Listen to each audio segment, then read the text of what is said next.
আসসালামু আলাইকুম। আজকে আমি গ্রাম বাংলার খুবই জনপ্রিয় একটি রেসিপি শেয়ার করব। আজকের রেসিপি চেপা শুটকি দিয়ে কাঁঠালের বিচি আর লতি রান্না। এই চেপা শুটকি দিয়ে কাঁঠালের বিচি আর কচুর লতিটা রান্না এত মজাদার টেস্টি যা আপনারা সবাই এটা খেলে বুঝতে পারবেন কতটা সুস্বাদু। আসলে আমরা এটা কম বেশি সবাই পছন্দ করি, কিন্তু এই চেপাটা এতটা মজা, অনেকেই চেপাটা পছন্দ করে না, কিন্তু একবার খেয়ে দেখলে বুঝতে পারবেন এটা কতটা সুস্বাদু এই চেপা। প্রথমে আমি একটু কড়াইয়ে তেল দিয়েছি আর দিয়ে দিলাম রসুন কুচি, তার সাথে পেঁয়াজ কুচি আর কাঁচামরিচ। এখন এগুলোকে ভালোভাবে ভেজে নিব। পেঁয়াজগুলো ভালোভাবে ভেজে নেওয়ার পর যখন হালকা বাদামি কালার হয়ে যাবে সে পর্যায়ের সাথে দিয়ে দেব পানি।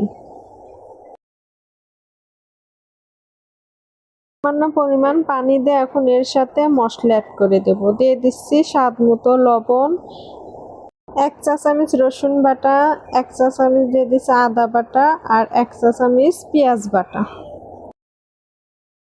হাফ চা চামচ দিয়ে দিচ্ছি জিরার গুঁড়া, 1 চামচ দিয়ে দিচ্ছি হলুদের গুঁড়া, 1 চা চামচ দিয়ে দিচ্ছি ধনিয়ার গুঁড়া আর 1 চা চামচ দিয়ে দিচ্ছি মরিচের গুঁড়া।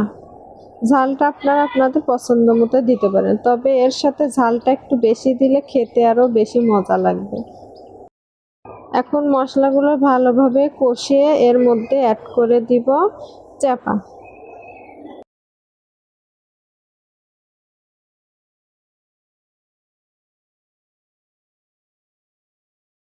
চাপা কিছুক্ষণ কষিয়ে নেওয়ার পর এখন এর সাথে দিয়ে দিচ্ছি কাঁঠালের বিচি। কাঁঠালের বিচিগুলো এর সাথে ভালোভাবে মিশিয়ে নিয়ে কিছুক্ষণ সিদ্ধ করে নেব। এখানে সামান্য পরিমাণ একটু পানি দিচ্ছি, দিয়ে কিছুক্ষণ সিদ্ধ করে নিব।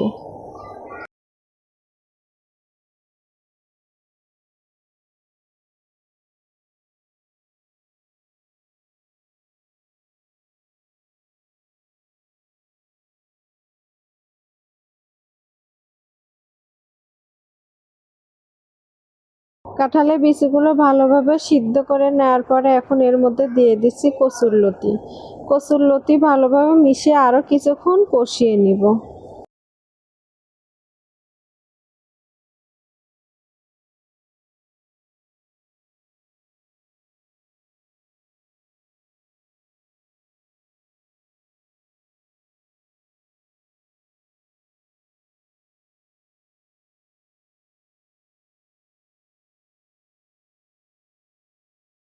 আরও কিছুক্ষণ কষানো হয়ে গেলে এখন এর মধ্যে অ্যাড করে দিচ্ছি পানি।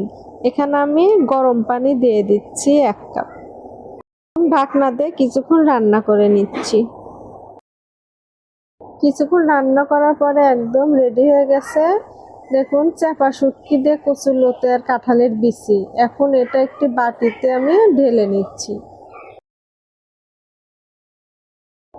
আমার রেসিপি ভালো লাগলে অবশ্যই চ্যানেলটি সাবস্ক্রাইব করে দিবেন এবং পাশে থাকা বেল বাটনে ক্লিক করে দিবেন। সবাই ভালো থাকবেন, সুস্থ থাকবেন। আল্লাহ হাফেজ।